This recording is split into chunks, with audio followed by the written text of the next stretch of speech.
আজকে আবার হঠাৎ শরীরটা খারাপ করছে। শুয়ে পড়েছি রান্না করতে করতে, বুঝেছো? রান্না করতে করতে শুয়ে পড়েছি, হঠাৎ প্রচণ্ড শরীরটা খারাপ করছে, মাথা ঘুরছে, প্রচণ্ড মাথা ঘুরছে, থাকতে পারছি না, বুঝেছো? এত মাথা ঘুরছে, চোখ মুখ একদম অন্ধকার হয়ে আসছে। বন্ধুরা, কী করবো বুঝতে পারছি না, প্রচুর শরীর খারাপ করছে, এত শরীর খারাপ করছে। রান্না করতে করতে শুয়ে পড়েছি। আচ্ছা, ডাল হয়েছে আর ভেন্ডি শস্য বাটা করেছি, মাংসটা হচ্ছে, কিন্তু আর পাচ্ছি না। ছেলেকে বললাম তুই একটু নেড়ে নেড়ে দে বাবা, আমি তো আর পাচ্ছি না, তো তুই নেড়ে নেড়ে দে একটু। বুঝতে পারছো বন্ধুরা, শরীরটা এত খারাপ করছে আজকে। মাঝে মাঝে এত শরীর খারাপ করে না, কি বলবো তোমাদেরকে।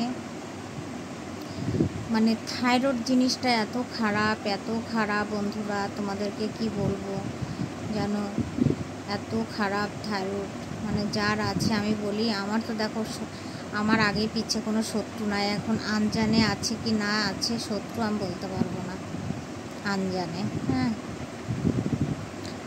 কিন্তু মানে তারও যেন হয় না, আনজানে যদি মানে না আনজানে যদি শত্রু থাকে আমার পিছনে, যে আমি জানি না, হ্যাঁ, তারও যেন আমি বলবো ভগবান এই রোগটা কাউকে দিও না। প্রচণ্ড খারাপ একটা রোগ এই হাইপোথাইরয়েড, প্রচণ্ড হাইপোথাইরয়েড। শুধু আমার তো হাইপোথাইরয়েড, তার জন্য এত মাথা ঘুরে ভাল লাগে না। কি করব, কিছু করার নেই বন্ধুরা। ছেলেটা না থাকলে আমার খুব কষ্ট হতো সত্যি। আমার তো মেয়ে নেই, তাই আমার ছেলে, তো ওকেই আমি অনেক কাজ শিখিয়ে রেখেছি, বা ও করে, যেমন ঘর গুছানো সব ওই করে যখন ও পারে। যেদিন কলেজ থাকে সেদিন তো করতে পারে না, যেদিন কলেজ থাকে না সেদিন ওকেই করতে হয় অনেক কিছু কাজ। ঠিক আছে, খুব বাজে একটা রোগ, আমি ভাবি যে এই রোগ যেন কাউকে দিও না ভগবান, কাউকে দিও না। আচ্ছা, তো এইটুকু বলার জন্য তোমাদের সামনে আসলাম।